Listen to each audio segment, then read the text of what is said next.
Tus ojos revelan que yo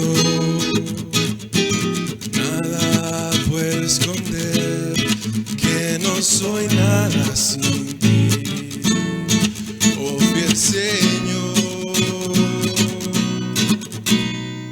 Todo lo sabes de mí, cuando miras el corazón, todo lo puedes ver muy dentro de mí.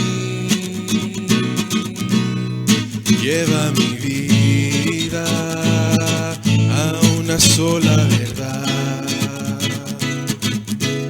que cuando me miras nada puedo ocultar. Sé que es tu fidelidad que lleva mi vida más allá de lo que pueda imaginar.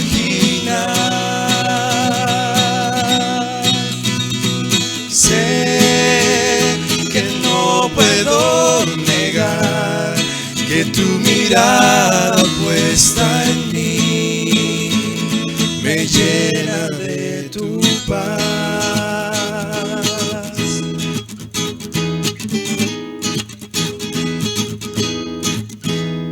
Tus ojos revelan que yo nada puedo esconder, que no soy nada sin ti, oh fiel Señor. Todo lo sabes de mí, cuando miras el corazón, todo lo puedes ver muy dentro de mí. Lleva mi vida a una sola verdad, que cuando me miras nada puedo ocultar. Sé que es tu fidelidad que lleva mi vida más allá de lo que puedo imaginar.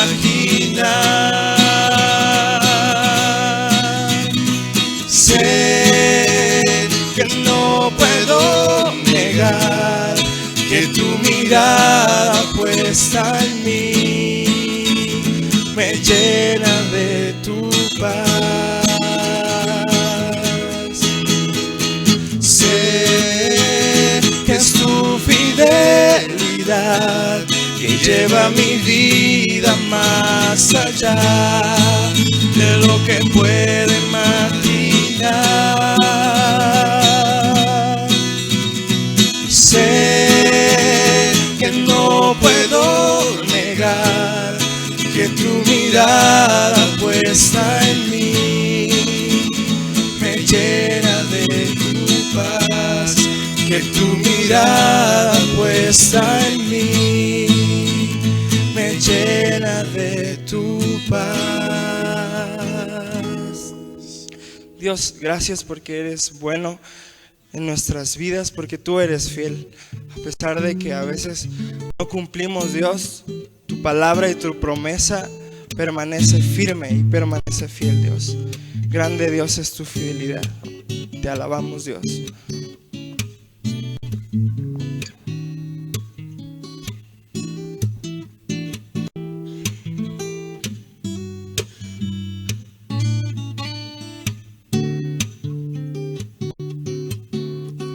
Tu fidelidad es grande,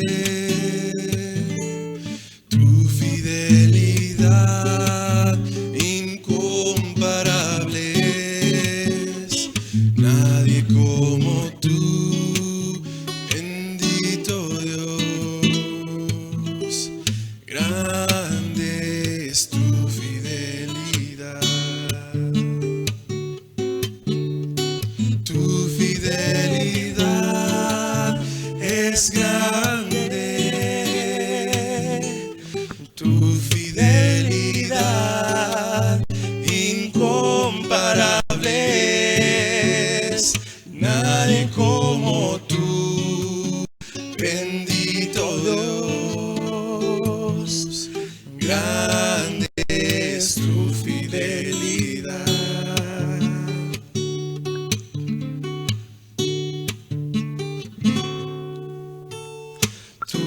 fidelidad es grande, tu fidelidad incomparable es, nadie como tú, bendito Dios, grande es tu fidelidad. Tu fidelidad es grande, tu fidelidad incomparable es, nadie como tú, bendito Dios, grande es tu fidelidad. Tu fidelidad es grande, tu fidelidad incomparable es, nadie como tú, bendito Dios, grande es tu fidelidad, grande es tu fidelidad. Amén. Van a ocupar sus lugares.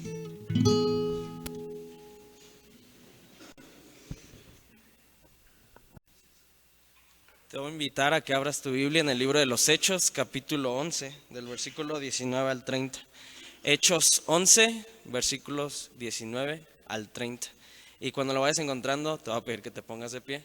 Y la lectura la van a comenzar las mujeres, la vamos a seguir los hombres, y en el último versículo nos unimos todos. Hechos, capítulo 11, versículos del 19 al 30.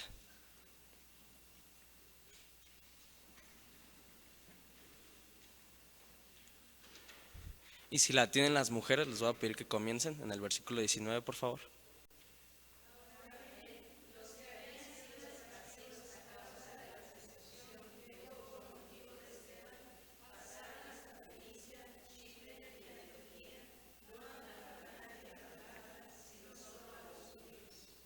Pero había entre ellos unos varones de Chipre y de Cirene, los cuales cuando entraron en Antioquía hablaron a los griegos anunciando el evangelio del Señor Jesús.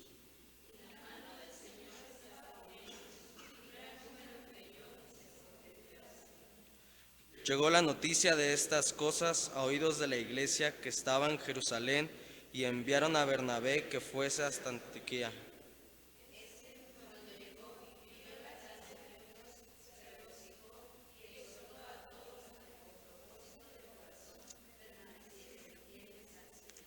Porque era varón bueno y lleno del Espíritu Santo y de fe, y una gran multitud fue agregada al Señor.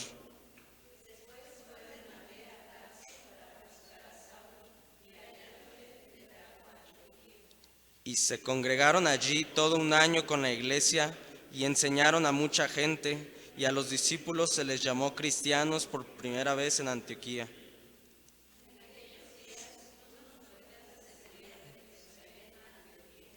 Y levantándose uno de ellos, llamado Agabo, daba a entender por el Espíritu que vendría una gran hambre en toda la tierra habitada, la cual sucedió en tiempo de Claudio.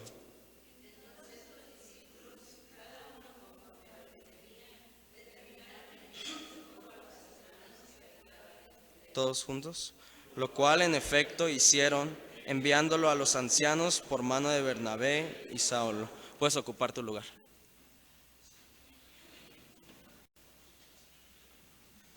Y voy a pedir a nuestro hermano Daniel que pase, él es el encargado de dar el tema el día de hoy. Dice la palabra de Dios: lámpara es a mis pies tu palabra y lumbrera mi camino. La exposición de tu palabra hace entender al sencillo. Y me voy a permitir orar por mi hermano. Vamos a orar. Bendito Padre, te damos gracias por este día, Señor, porque podemos disfrutar de tus misericordias nuevas, Padre. Te pido que bendigas esta meditación, Padre, este tema, y que sea de bendición para nosotros. Guarda y bendice la vida de nuestro hermano Daniel, Padre, y lo que va a exponer en este momento.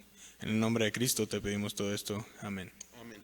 Mientras buscan Hechos 8:1, ayúdame, ¿no? Iván, abajo.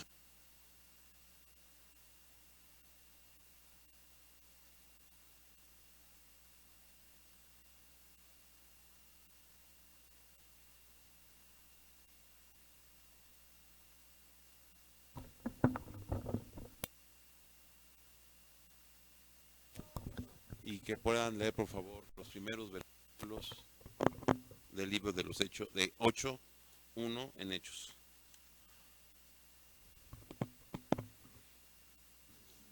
¿Quién lo lee?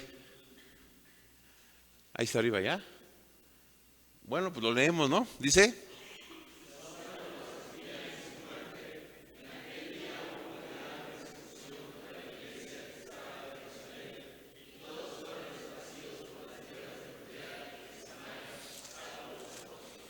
ok. Ayer solamente me faltó decir un concepto más acerca del principio eclesiástico. Los creyentes, los seguidores de Jesús, la comunidad de seguidores de Jesús, se vieron a sí mismos como la comunidad mesiánica, es decir, aquel grupo de gente que seguiría al Mesías. Esta cuestión de la comunidad mesiánica también se gesta en el Antiguo Testamento, como ese famoso remanente descrito en el libro de Isaías, ¿no? Un grupo de gente que sigue al Mesías. Se vieron a sí mismos entonces los seguidores de Jesús como la realización del pueblo que seguía o que seguiría al Mesías. Y entonces vamos a reflexionar en esta mañana en este pasaje de Hechos 11, 19 en adelante, ya lo leímos. Es acerca de la iglesia en Antioquía. Solo Alejandría y Roma la superaban en número de habitantes y en complejidad social. Siendo una ciudad puente entre los desiertos orientales y las urbes occidentales, no hacían a esta ciudad atractiva para vivir y mucho menos para abrir una obra misionera. Nos referimos a la ciudad de Antioquía en la antigua provincia de Siria, allá en los tiempos del Imperio Romano. La llegada del Evangelio, como hemos leído, no fue el resultado de un plan programado. Tampoco fue el esfuerzo de una junta misionera. Ni siquiera fue el resultado de la capacitación teológica o ministerial en algún seminario por allá. No. La iglesia se fundó en esa nada atractiva ciudad por la persecución que se desató sobre los seguidores de Jesús desde los tiempos de Esteban. En 11:19 dice claramente que los que habían sido dispersados por causa de la persecución de Esteban, como leímos en el capítulo 8, versículo 1. Esta iglesia que se plantó aquí dejó marca, dejó huella en la historia de la iglesia mundial, al menos en 3 aspectos. Una iglesia que se convertiría en la plataforma de lanzamiento del cristianismo hacia el mundo no judío. Diríamos que aportó un modelo misionero. 2, una iglesia de vanguardia que supo adaptarse a las circunstancias nuevas que le tocó vivir, distinguiendo y realizando su papel con un propósito bien claro en medio de una sociedad compleja. Es ejemplo de contextualización, dirían los estudiosos de hoy. Pero también los miembros de esta congregación ganaron el mote con el que se conoce a los seguidores de Jesús hasta el día de hoy. ¿Te das cuenta que esta iglesia dejó una marca que ha perdurado 2000 años? Porque ahora nosotros nos llamamos como llamaron a los discípulos en la ciudad de Antioquía. Por esto podemos decir que esta es una iglesia que dejó marca, dejó huella. Y entonces, a la luz del texto, ¿cuáles serían las cualidades o características de una iglesia que deja marca? ¿Cuáles serían las cualidades o cuál sería la cultura, hablando así un poquito en términos sociológicos, cuál sería la cultura de una comunidad cristiana que deja huella? Déjame describirte un poquito la cultura. ¿Qué es el concepto de cultura? La cultura son las actitudes y comportamientos que caracterizan a un grupo u organización. Repito, actitudes y comportamientos que caracterizan a un grupo u organización. Cada iglesia, déjame decirte un poco de la mía, para que no toque sensibilidades de alguna de sus iglesias, mejor hablo de mi iglesia.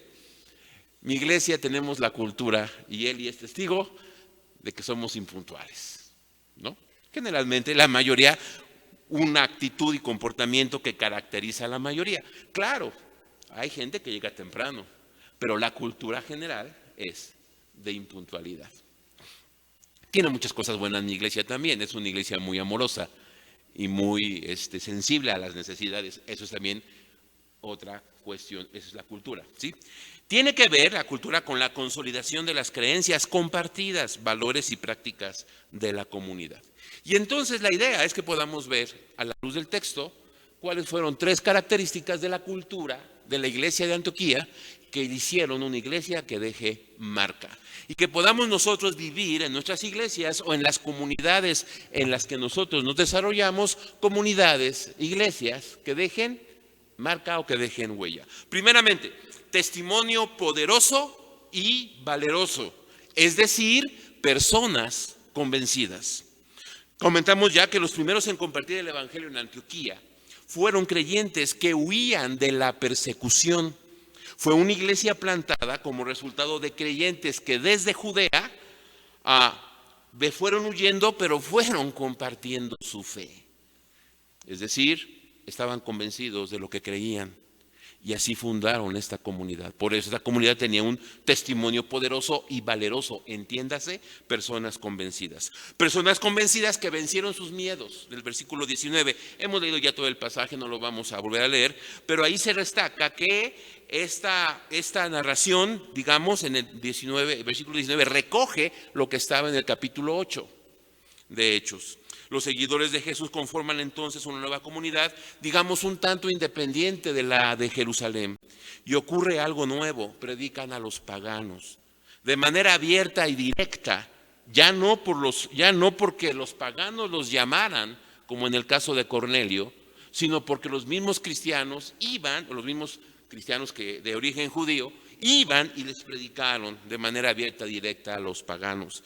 Tomaron la iniciativa venciendo sus miedos, porque los judíos tenían prejuicios de miedo hacia o por los paganos. La iglesia de Antioquía entonces fue el resultado de cristianos que salieron de lo convencional. No solo salieron de lo común, sino salieron de la comodidad y del confort de Jerusalén y de Judea. Y debido a que entendieron que la fe en Cristo debía ser compartida con todos, se arriesgaron y por eso los persiguieron.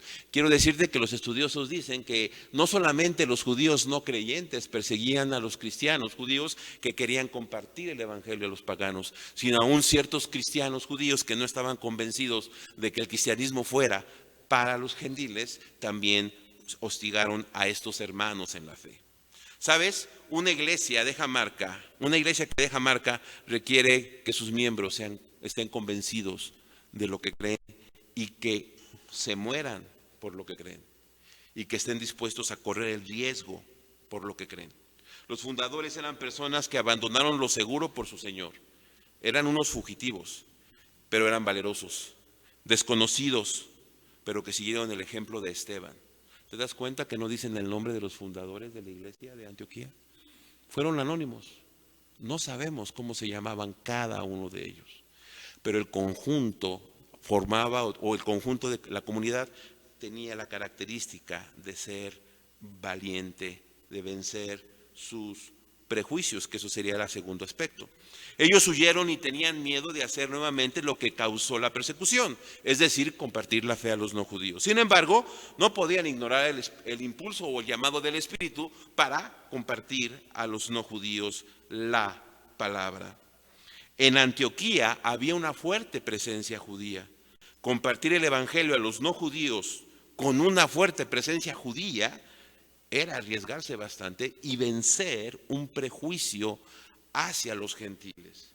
Muchas iglesias en nuestros tiempos están superando prejuicios que como evangélicos nos hemos creado.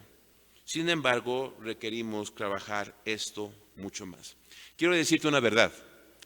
El cristianismo hubiera naufragado como una secta judía más si estos no hubieran vencido sus prejuicios contra los gentiles. Hubiera sido otro grupo judío más. Y es gracias a estos que tuvieron el valor de vencer sus miedos y de vencer sus prejuicios que el cristianismo tomó su propia identidad. Esas iglesias tomaron su propia identidad con Jesús como centro de la misma, porque empezaron a hacer lo mismo que Jesús hacía. ¿Y qué pasó o qué sucede cuando una iglesia es valerosa en su testimonio y está compuesta por miembros convencidos? Dice el versículo 21 que el Señor respaldó eso. Al menos aquí dice así: el poder del Señor estaba con ellos y un gran número creyó y se convirtió al Señor. Como resultado de esa fe y valor, el Señor respaldaba su testimonio con nuevos creyentes que decidían seguir al Señor. ¿Sabes? Yo creo que Jesús, el Señor, nos pondrá en situaciones críticas como aquellos creyentes fueron puestos, para que mostremos y crezcamos en nuestro testimonio poderoso, y Él va a respaldar. Un creyente que vence sus miedos y que vence sus prejuicios, saliendo de lo cómodo y de lo convencional, será respaldado por Dios y por su poder. Osadía al testificar, riesgo a la vida, arriesgar la vida, romper prejuicios históricos, sociales y de género. Dios nos respaldará. Esta iglesia es importante, insisto, aunque no se sabe el nombre de quienes dieron el primer paso de predicar a los gentiles. Esta iglesia, este grupo es importante. Este pequeño grupo al principio se distingue porque supo enfrentarse a los nuevos retos con valor por el testimonio poderoso que tenían. Segunda característica: una iglesia que deja marca no solamente tiene un testimonio poderoso, personas convencidas, sino tiene un discipulado poderoso, personas transformadas, personas maduras. Fue tal el crecimiento de la iglesia que de Jerusalén enviaron al buen Bernabé para que viera si las cosas estaban bien. Se les hacía raro que gente que había sufrido la persecución fuera usada por el Señor, de tal manera que su fama creció tanto y llegó a los oídos hasta Jerusalén, a las iglesias de Jerusalén, lo que estaba sucediendo. Y entonces Bernabé se acerca y llega a hacer un trabajo de discipulado. Llegó a enseñar, a formar a los creyentes. Ahora, ¿cómo es un discipulado poderoso?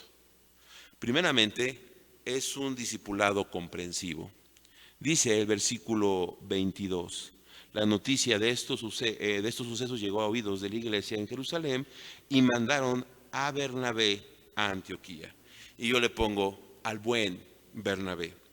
¿Por qué enviaron a Bernabé? ¿Por qué no enviaron a Santiago o algún otro, no? Cuando Pablo, el antiguo perseguidor de la iglesia, llega a Jerusalén, todos tienen miedo de él, menos Bernabé. Bernabé lo acoge, lo presenta a los apóstoles y le busca un lugar. Hay que ir a Antioquía a ver qué pasa. Enviemos a Bernabé. Bernabé no tenía miedo a lo nuevo que Dios estaba haciendo. No le tuvo miedo a Pablo, no le tuvo miedo a Marcos cuando éste falló. No tuvo miedo a una iglesia que estaba haciendo cosas nuevas, fuera de lo común, predicar a los gentiles. Venció su miedo y sus prejuicios. También era valeroso, pero era comprensivo. Llegó y animó, dice el texto. Cuando llegó y vio la evidencia de la gracia de Dios, dice que se alegró y animó a todos a hacerse el firme propósito de permanecer fieles al Señor. Y puede notar en las frases otra vez el famoso principio cristológico: fieles al Señor, y el Señor respalda. Por eso insisto, una fuerte eclesiología está respaldada por una más fuerte cristología. Era un discipulado comprensivo. ¿Habría algo que estuviera haciendo mal la iglesia de Antioquía? Por el contexto, sí, pero no fue lo primero que señaló. Primero señaló lo bien que estaban haciendo y luego los animó y después procedió a la corrección y ahorita vamos a ver cómo. Pero el asunto es la actitud y la intención que tenemos al discipular o enseñar. Esto me hace recordar siempre un evento que tuve con un misionero, el hermano Russell Harrington, que ya está en la presencia del Señor. Él fue decano aquí del seminario y asistía a mi iglesia. Y alguna ocasión yo le dije, oye hermano, pues necesitamos que nos ayude aquí y que me pudiera dar una retroalimentación u opinión acerca de nuestros cultos. Su esposa y él eran en el área musical y él sabía mucho de estas cosas. Y entonces yo le dije que si me podía hacer una retroalimentación o diríamos ahora una crítica constructiva sobre nuestros cultos. Y entonces me acuerdo muy bien esa tarde, él es un hermano así altote, fuerte y con voz así gruesa, ¿no? Dice, está bien, déjeme, le voy a enviar un mail. Cuando me dijo así, dije, pues, ¿qué me va a decir, no? Y ya después de algunos días me llegó el mail del hermano y las primeras líneas eran, bueno, lo que está muy bien hecho es esto, esto, esto, esto y esto, y podríamos mejorarlo así, así, así. ¿Sí me explico? Primero fue asertivo o positivo en su comentario, reconociendo lo que estaba bien. Requerimos entonces discipular en ese sentido, hacer ese discipulado en nuestras iglesias. También un discipulado esperanzador. Vio lo positivo, la convicción y el ánimo, lo cual alentó para seguir adelante. Insisto, ¿habría algún defecto? Sí, había cosas que corregir. Pero antes de restregar en la cara lo que estaba mal, animó a lo que estaba bien. ¿Quién va a ir a una iglesia donde la gente es negativa? Donde solo se discute y se pelea. ¿Quién va a ir a una iglesia un domingo que hay sesión de negocios? ¿Cómo alguien va a ir a un lugar en donde solamente se señala lo negativo? Fue comprensivo al mirar la nueva expresión de la fe. Los rumores indicaban que lo que sucedía no era acostumbrado. Bernabé era maduro y de mente abierta, pero maduro, y para captar lo que Dios estaba haciendo en la comunidad. Ser como Bernabé trae como resultado mayor crecimiento, o un discipulado así trae como resultado mayor crecimiento, porque fíjate lo que dice en el versículo 24, pues era un hombre bueno, lleno del Espíritu Santo y de fe. ¿Y qué dice? Y un gran número de personas que aceptó al Señor. Se repite la idea anterior. Cuando hay testimonio poderoso, el Señor respalda. Cuando hay discipulado poderoso, el Señor respalda. Pero también es un discipulado integral. Versículo 25 y 26, y aquí está la parte que digo. Después partió Bernabé para Tarso en busca de Saulo. Me imagino que fue al Seminario Teológico Bautista de Tarso a buscar un seminarista para que viniera a ayudarle a discipular a algunos cuantos que estaban por acá. Luego decide buscar a Pablo y así forjar un discipulado completo, porque un discipulado completo no es solamente esperanzador. Un discipulado completo también tiene que afirmar y señalar las cosas como se deben de hacer. ¿Y quién mejor que el apóstol Pablo, no? Para afirmar y señalar las cosas hacia dónde se debe de caminar. Una enseñanza sólida al estilo de Pablo, con una enseñanza esperanzadora al estilo de Bernabé, hicieron un discipulado poderoso. Y el resultado está plasmado en esas frases que repetimos muy seguido. A los discípulos se les llamó por primera vez ¿qué? Cristianos en Antioquía. El discipulado reprodujo la imagen de Jesús de Nazaret, el Cristo de Dios, en la existencia de estos seguidores. Nota cómo lo dije, reprodujo la imagen de Jesús de Nazaret, el Cristo de Dios. ¿Qué principio fue? Principio cristológico. Era un discipulado basado en el primer principio que creemos. Ellos seguían a Cristo, amaban a Cristo, hablaban de Cristo, pero ¿sabes qué más? Se parecían a Cristo. ser como Jesús, ver como Jesús, amar como Jesús. La iglesia habrá de buscar que todos sus miembros se parezcan a Jesús, con un discipulado esperanzador como Bernabé, pero un discipulado firme como el de Pablo. ¿Sabes? El discipulado no es una aflicción, no es una afición, sino obediencia radical, costosa y absoluta. Estos eran como los radicales del siglo XVI. Ya había radicales en el primer siglo, porque ellos radicalmente eran seguidores de Jesús. A veces, lamentablemente, hemos visto, ya no del cristianismo, sino del ministerio, una afición, buscando el exhibir y el mostrar y estar en la palestra, y no una obediencia radical y absoluta. Y algo que también está implícito en el principio eclesiológico es de que la iglesia es continuidad de Jesús. ¿Sabes la gente dónde va a ver a Jesús en nuestros tiempos? ¿En carne y hueso? En la comunidad. Somos el cuerpo de Jesús. Somos las manos de Jesús. Somos los ojos de Jesús. Somos la voz de Jesús. Tenemos que ir trabajando en eso. Eso es nuestra identidad. Esa fue la identidad de esta iglesia. De tal manera que se les llamó cristitos a estos seguidores radicales. Quizás estamos muy lejos de ser auténticamente o de vivir auténticamente el principio eclesiológico o eclesiástico como comunidades bautistas. ¿Y sabes cuál es lo grave? Acuérdate que una eclesiología fuerte está fundada en una teología bíblica fuerte y está fundada en una ¿qué? Cristología fuerte. Probablemente entonces tengamos que revisar seriamente qué tipo de comunidades estamos formando, como la de Antioquía.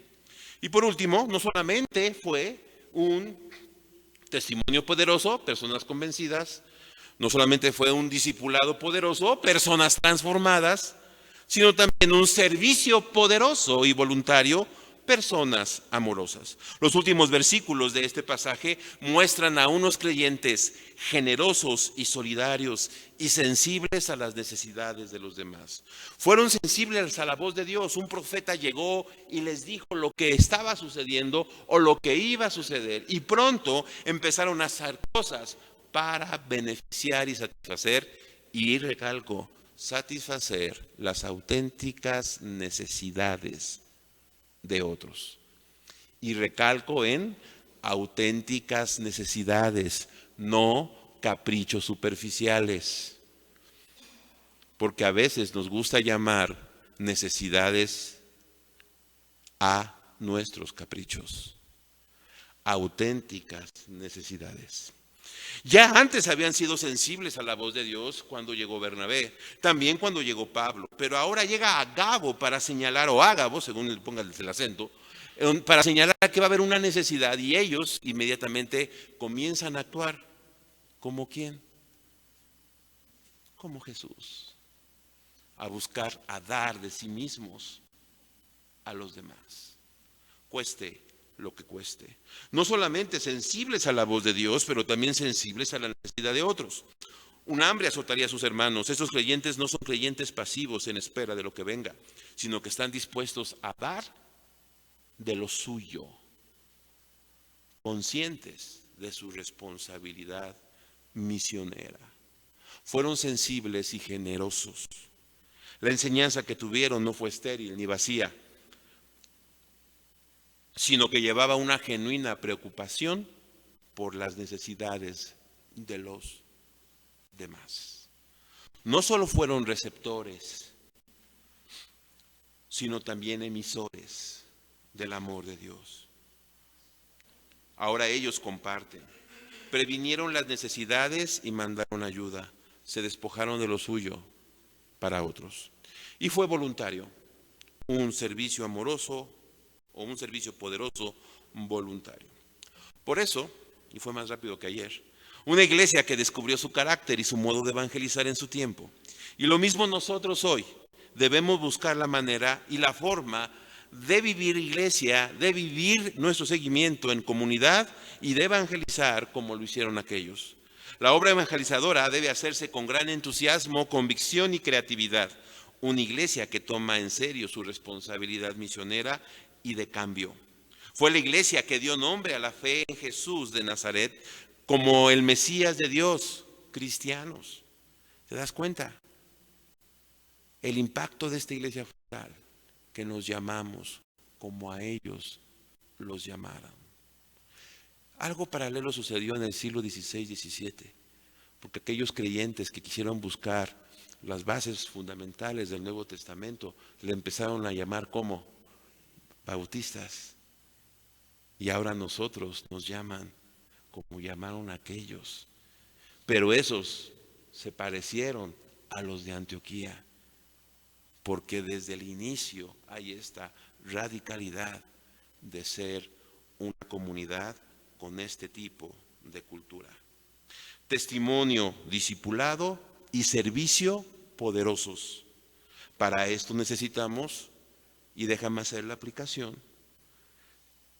líderes de las iglesias convencidos, transformados en su carácter y amorosos en su práctica. ¿Por qué no oramos por nosotros mismos para ser iglesia y cristianos que dejen marca?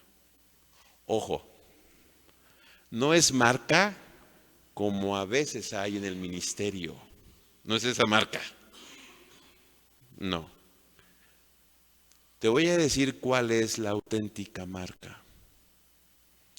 Aquella que no tiene tu nombre, porque no conocemos el nombre de ninguno de ellos.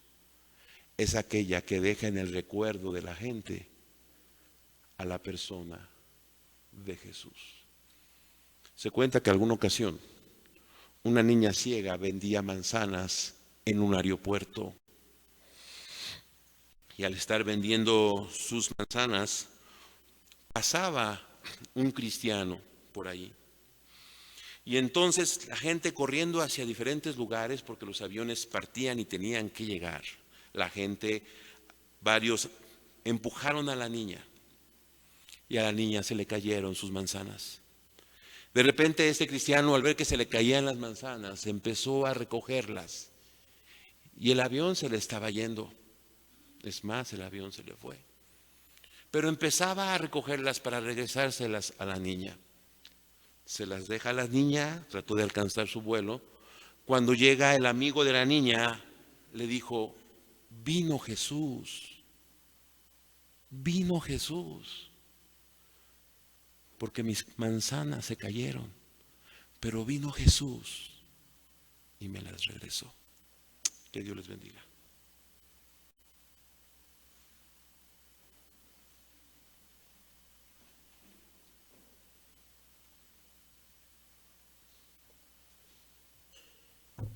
Gracias, hermano. ¿Alguien tiene algún anuncio?